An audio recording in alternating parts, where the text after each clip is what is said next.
Hi, hola. It's so nice to be here. It's such a tremendous honor to be part of this selection and to be here in kind of this sacred space as also the Lincoln Center.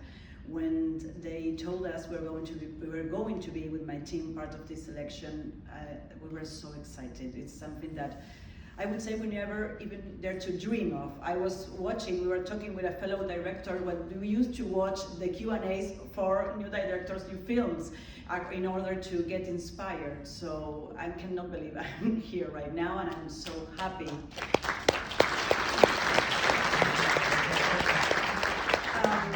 Just a quick word, and also this city, you know, was kind of, watching the movies in this city was kind of my film school. So I just want to tell you just a quick word about what is going on in my country right now. In Argentina, we're having a full terrible far-right government that actually, we have a big tradition on cinema. We made a lot of movies, and we made it with public funding because we don't have an industry, we don't have a big industry. Like in the rest of Latin America, it's hard for us to make an industry. So we used to do it with public funding, like the arts, like the rest of the arts in my country. Our far government, right now, President Milei cut all our funding and start a smearing campaign to Argentinian cinema. They ruined completely our institute, and right now, the past year, we didn't shoot any movies. So it's so important for us to be here, you know, it's so important for us to be part of this. When in our country, our government is saying that our movies they're not important for anyone. Here we are, you know, defending, and it's so important to be part of this selection because it's a way for me to all gather together and fight fascism. So thank you so much for having us here.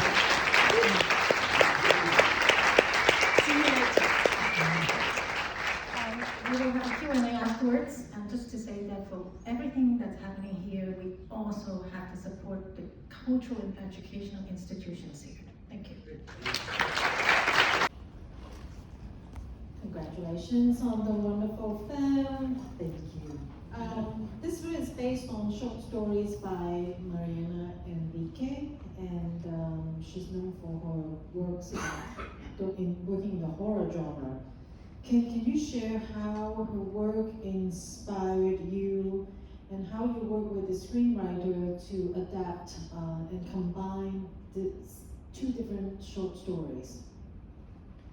I read Mariana, a friend of mine. I really loved. I'm a big reader. Argentina has a lot of great writers, I think, with literature. And I read, a friend of mine recommended me Mariana immediately because she knows me, and she told me you should read Mariana Enríquez. That this was like 2016, and when I read her short stories, when I read The Virgin of the Quarry Lake, this is like when you just feel represented, you know, at some point. I do love the way she was talking. Of course, I love horror, and I do love the way she used like our everyday horror, you know, and also combine that with kind of the classic iconography of horror.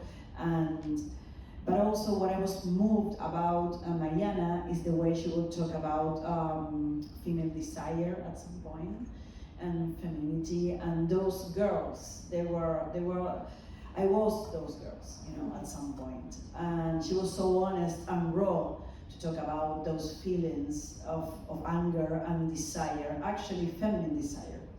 So it's so great when you just read something and you feel that it's like, you know, you're represented there, you know. And I thought, and also what happens for me with Mariana is she's kind of cinematography at some point. She just describes scenes because she's also somewhat with a lot of pop culture and a lot of cinematography culture, and I think that kind of it's in her literature. I'm sorry. So I can imagine, I could see that. I completely see those girls. I could completely see the Quarry Lake. And the thing about the story. There are two short stories. One is the little child is the story about this bump and the child that is let out in the house, out of the house. It was so moving because I thought I was also 19 during the like this girl during the 2001, and I thought that was a story that talked about that at some point, and I really wanted to use that as raw material to talk about a coming of age, but also to raw material to talk about how horrifying that moment was and define us for us as a generation, but also so cool and sexy at some point. So that's, for starters, what happened to me with Mariana. So I spoke to her, and then I thought, because I knew Benjamin and I knew his works and I love him as a screenwriter, and I think he's a great person. I love Benjamin dialogues. I think they're so accurate and so precise. So I thought that since I'm not a screenwriter, and I already had the options for the stories, because with Mariana I would kind of connect immediately, and I thought that maybe Benjamin would be the one to write the story. So, but the thing is, like, when I worked with Benjamin, he was immediately like interested, you know, to work. Mariana wasn't involved at all. She didn't want to be. She told me immediately, I don't want to do the script, I don't have to do anything with it. But I was kind of upfront about the fact that it was going to be a transposition, but not an adaptation. You know, I fear about making adaptation, because since I am a big reader, it's so hard to, like, the experience that you have with the book, it's so hard, you know, for me to translate them in cinema, because it's so intimate. So I talked to her and said, it's not going to be an adaptation. We are taking things that we are interested in, and it's part of the material we're going to use to make the script. And that is the way we talk with Benjamin also. So it was kind of freestyling at some point. And he wrote, we talked a lot about music. We come from the same generation, we have the same age, and we've been in the same places, like this, like Nikki Novak, that really exists, for example. and we have this, and we talk a lot about music and about that time and about how we felt in that moment. And he just wrote the first draft, and then we start to work together, you know, from that point. And then in about like the third draft of the script, we showed it to Mariana. So Mariana was a consultant, also to the editing. You know, Mariana was always there. She wasn't like participant in, she didn't write with us, but she was always watching, you know, at some point, and making, and getting, and we were getting feedback from her. So it was kind of dreamy at some point, because I think that Benjamin is a great artist. I felt, you know, honored to work with both of them. The social context of 2001 Argentina is crucial to the film. It was a time of a great economic depression, with daily life marked by crime, violence, like shortages of power and water, and widespread anxiety. And how did this turbulent backdrop inspire you? And what were your experiences at that time? You mentioned that you were about the same age as the character in 2001. So yes, I was. I reflect a lot about what was like to, you know, in Argentina, where you're like, you just, you know, in the moment that you have to, you just end school, that it's a safe place at some point, and then you have to start like your adult life. So I thought it was perfect to reflect about that moment, that it's the coming of age moment, when everybody's falling apart. You know, you have to start your life right now. You have to. I felt that way. You know, I had to, you know, and I had to work in awful jobs. I had to, you know, hang around all the time and be in the streets.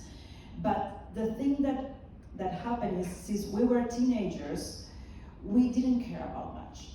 We were just hanging around with our friends, but that things kind of grow in us at some point. And we were also kind of really politically involved. So we went to the manifestations, and we were part of that tumultuous, turbulent times. And but the most important thing for me is like, it's so unsettling in that moment of life. You know, when you have no net at some point, because everything is falling apart. People are losing. We have like half of the population has no job. That was a lot of people that was unemployed, and was no money on the streets, you know, really. So that was, and we were kind of, you know, making things, we're interchanging things, you know, like for example, you know, some things that fruit for, there was like kind of medieval at some point. But also, you want to live your life as a teenager. You want to go out, you want to be with your friends. So all that was kind of a whole uncertain moment. But for me, the important thing is the way, you know, the point of view of Natalia, to go through all this turmoil and everything that was going on, but the way that all this kind of projects in her, you know, it's mirroring what is going on with her. It's a dialogue with what is going on with her and the detachment that she has with what is going to happen. She needs to have a detachment what was going on happening around her. So I think it as a dialogue at some point, as a dialogue in the but the main thing is to, you know, to go through everything from her point of view, you know, the way he was, you know, feeling that emotions, and well, it was a dialogue. So and also that, right? You know, how to, you just, everything is falling apart. So you linger, everything is falling apart around you, and you linger to the only thing that is stable in your life, that is this guy at some point. And all of a sudden, and he's this guy, and you linger to that because your family is gone to Europe, and you don't have a mother, you don't have a father, and all the neighborhood is kind of violent at some point. And the only thing stable in your life is this guy and your friends, you know, and all of a sudden this woman comes, Sylvia, and tears everything up, and of course, it's like everything crumbles, you know, it's like this little thing that is pushing, you know, everything to just, to the boiling point at some point. And how did you think about, what's the process like trying to combine social reality, personal coming of age drama, and elements of horror and the supernatural? I think it was also a dialogue. I used to, I watch, I'm a big fan of horror, of the iconography of horror also, but I try to think, I saw a lot of material, of archive material in 2001, you know, it's my biographical experience, but also archive material. So I try to think, how would that things would translate in visuals and sound to, you know, to use that kind of violence and turn it and go through and use it as for the language. I mean, wait, I'm going to usaría como voy a usar el español ahora. Como usar los elementos de estas cosas que sucedieron en el 2001 para construir un lenguaje de cine de género y de terror. To use the elements of everything that was happening in 2001 in order to build on the language of cinema of that horror genre. I thought a lot about what would happen in the 2001, for example, where this kind of outburst of violence all of a sudden. You have things that would happen from, you know, things would scale from 0 to 100 all of a sudden. I start to think about that and to think how that would translate and would dialogue with kind of horror language at some point, to use kind of that violence that's surrounded for the imaginary of horror. So it's kind of a dialogue between these two things. And it's kind of a balance, and the way that I try to balance everything always is like go through what Natalia was feeling, not to explain what Natalia was feeling. That was like really important. I didn't want to explain what was happening to her, but I want to kind of project at some point what was happening to her. So she was for me like the key element to go through all that and to try to make this balance, you know, with all these elements of what reality and horror and sound. And of course, what is interesting about horror is really plastic at some point. You really can use, you have a lot of freedom with sound, and you have a lot of freedom with visual image. So it was kind of a dialogue between social reality, because I think was horrifying, but also we were talking later about humor. Also, not to be so serious about it at some point, and to play and to be like playful with that, with lootings, for example. That were things that really happened. You know?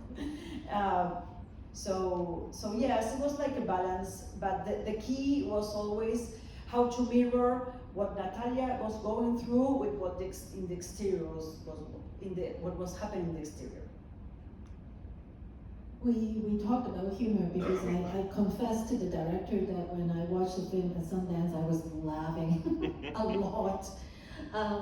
It wasn't because the film it's overtly funny, but because of the absurdity of life and circumstances at that time. And I actually burst out laughing when Nati's grandmother says, "Do you realize how many bad people there are in this world, and yet the sun rises every morning?" It is like the most wickedly stoic and philosophical way of justifying sending the little kid off with his uncle. I thought it was really funny. So how did you think about humor when you were making this film? All the time I think about humor. I laugh about the same things. The humor, you know, I do think it's a black comedy at some point, and that is the way I try to not to take it so seriously in that point, you know, because it's like it's so cruel, you know, it's so cruel what's going on, so cruel what happened with the bomb. And it's so cool what's happening, but it also what happened in that boss's life, they're also funny too. You know, you can find those. I remember watching, for example, archives of the lootings, and the lootings when you were seeing Argentina, they were presented in news. There were these like horrifying things that people were stolen stores and everything. And then I watched the archives, you know, of those images, and they were so funny. You know, you have scenes where you, for example, have people taking like a whole Christmas tree for and you have and a whole, you know, and it's like this is the ridiculous. This is like the contradictions that happen in those kind of. I wanted to and that is, you know, it's what happened in everyday life. You know, at some point, you know, it's like. You just, what did you do with my sneakers, you know, and the guy is completely bleeding around you, you know, you need to detach from violence, and maybe humor is kind of a defense mechanism at some point.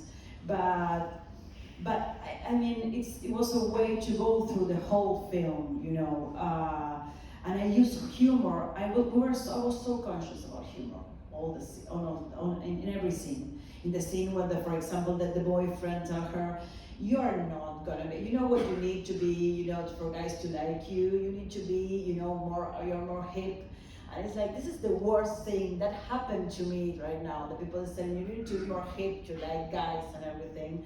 And all of a sudden he kind of, and it's so cruel, but it's a way almost to navigate all that violence at some point, and to kind of, you know, it's a nicer way to reflect about that violence.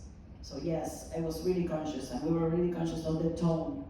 I never, this is the first time I get a question about humor, because I thought, for me it's yes, it's humor, but people don't think that it's humor, but the tone, the three girls, it's a humor one. It's hilarious. These two girls. I mean, it's ridiculous. They're three ridiculous witches at some point, playing, just looking around like this and making, this and all the time that, I was, and we were laughing about a lot when we were playing. And then there are these two who look exactly alike. Yes. They're kind of like perfect for horror. They were perfect for horror and humor. But they are actually not twins in real life. They're not even related. No, it was a casting decision. They came to the casting, and we saw both of them with the casting director, and it's like, you guys look exactly the same. This is so weird, and this is so kind of, and we thought this is perfect. This is kind of this is like the sisters of Kubrick in The Shining.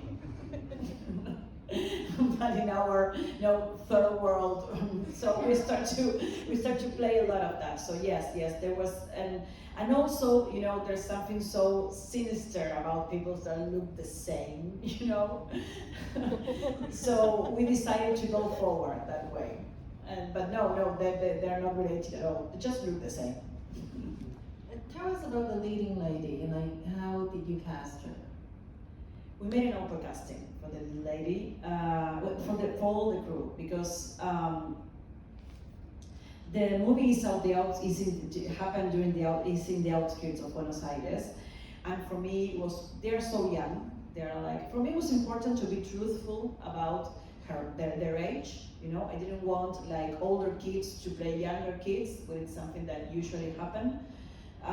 But also for me, it was really important that they were kids that were from the outskirts of Buenos Aires, because it's not the same experience that you have when you live in the capital city. Because if you live in the outskirts, you need to find a job.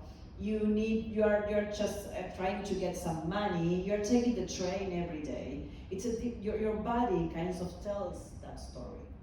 So we made an open casting, and Dolores, she's a dancer. She's a pop dancer actually. She has nothing to do with the theater and acting, and she came to the casting looking for a job, just looking for a job. She wasn't really knew what was going on, but I saw her play. The scene when she kinds of the scene with Silvia when she told you're a liar, and that last scene in the Quarry Lake, and every time I saw other actresses playing that scene, I saw great actresses, for Natalia. But every time I saw that scene, they all look kind of phony at some point. They look kind of, mean girls, but not in a good way. Kind of superficial. And Dolores was rude. She was like raw, and she has like this deep voice. I completely fell in love with her voice. It was this deep voice, and what I was interested in her is like she's like an adult in 19 years old. She has 3 jobs. She's a dancer, but she's also an English teacher. And I needed that for Natalia, a girl that has she's living with her grandmother, because he's kind of an adult person in a 19 years old. So I need that kind of how do you say, like this kind of esa madurez, ¿no? Como esa cosa de haber, that suffering. Maturity. That maturity, that suffering. But we completely trusted her. And the thing about what we realized when we are rehearsing, we rehearse a lot, she's a raw talent, is since she's a dancer, that was really coming handy, because she's so precise, and she knows exactly how to manage their body, and you can just put a camera just really close to her, and she just know how to move, you know, her eyes and her lips, and don't go much further with that, because she has the precision of a dancer. And also the discipline, you know, because she has a lot of things and she has a lot to do, and she was really disciplined in the way she worked and the way she can really prepare for the scenes. So it was like a pleasure to work with her. Hopefully she acts more. We can take some questions from the audience. We have a mic. Gracias, felicitaciones por la película. Y te quería consultar cosas muy de interés personal. ¿Dónde es la laguna? La historia original es en el río, ¿no? Es en Punta Indio, en el río de la Plata y las tosqueras, entonces me llamó la atención el cambio de locación. Y en segundo lugar, Silvia, la actriz que interpreta a Silvia, ¿de dónde es? La entrenaron, es muy buena hablando argentino. Quería saber más de esos detalles. Gracias. I wanted to ask about some personal details about the film. The original story takes place in a river, so I was curious with the change to the Quarry Lake, and I'm wondering where that Quarry Lake is. And the second thing is about Sylvia. Where is she from? She speaks very well with the Argentinian accent. She was very good. I'm going to answer in English. That's okay. The Quarry Lake is the original Quarry Lake in the short stories of Mariana. I really don't. It's a quarry lake. That is the interesting thing. What a quarry lake means. You know, the quarry lakes tend to be in Argentina like the lakes for the poor people, because they are, like Silvia explains, they are not really lakes. You know, they are things that are from the machines. There are holes in the land actually, so they're really dangerous. So the place is Ezeiza, es la laguna de Ezeiza. Son tosqueras reales. This is a really quarry lake. It's a quarry lake for real. It's interesting because they are kind of dangerous and also so sexy and beautiful, because the big scenes, the water comes from the Deep underground? Deep underground, thank you, is crystal water. But the sand is so movediza, you know, la tierra. It's like quicksand. It's like quicksand that you can get stuck there, you know, and that is why so many childs died in those quarry lakes.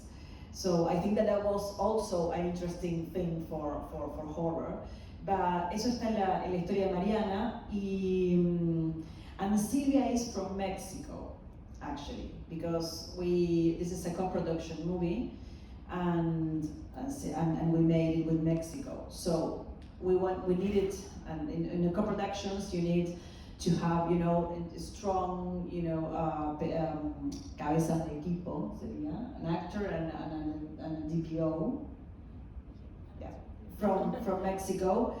But the thing is, like, I didn't want her to be like Mexican, so I thought that Silvia was Argentinian, so we worked a lot with Silvia and with her accent for her to have the Argentinian feeling. I didn't want to make these movies when you have, oh, there's the Spanish actor and there's the Chilean actor, and I didn't want that. It's like, so we work really a lot, so because it's so important for the universe to be truthful at some point. And so yes, we work a lot with a coach accent. Hi. Well, I also will translate to help my friend. He's really curious about visual effects. So, first of all, it's amazing, and all the visual picture is super pretty. And the question is how you prepared it and what did you use with DOP, and was it the task to separate the kind of reality and horror part of the movie? I mean, like, it obviously yes. And who's your DOP actually? Is it Mexican, as you said, right? Sophie is Mexican. No, the DPO also is Mexican.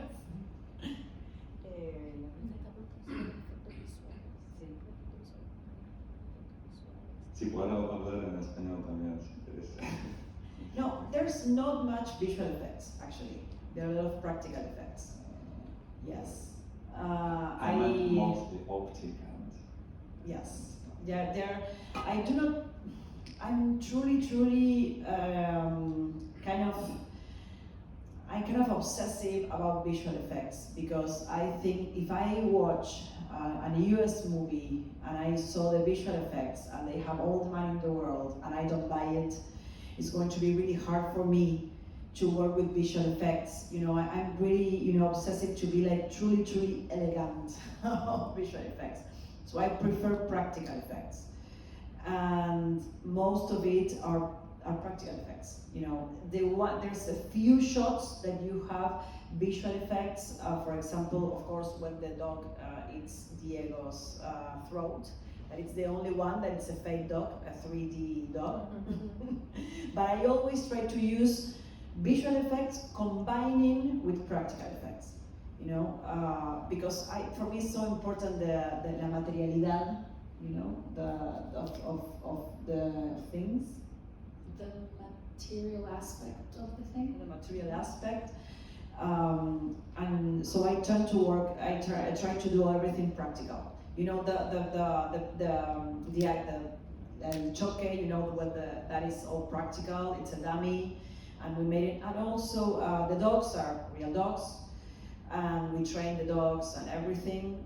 And we just have some moments of visual effects when we support practical effects. But if I can work with practical effects, I prefer it so much, because I am just like this.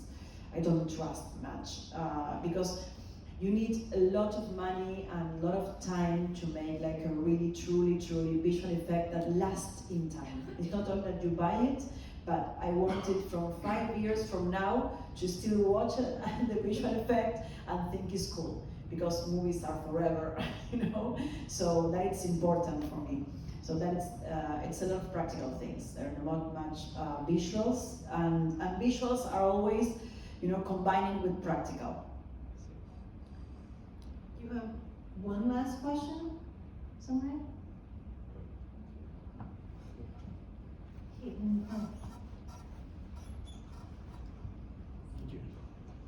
Thank you for the amazing movie. It was so great.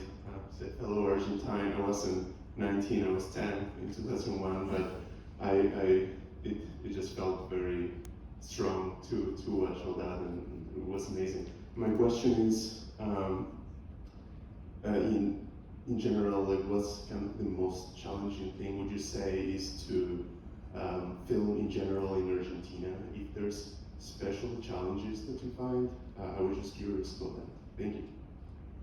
Yes, it was really hard to shoot in Argentina during 2024, and it's when we shoot the movie. Well, yes, because we were going through a hard crisis, and a transition between two governments.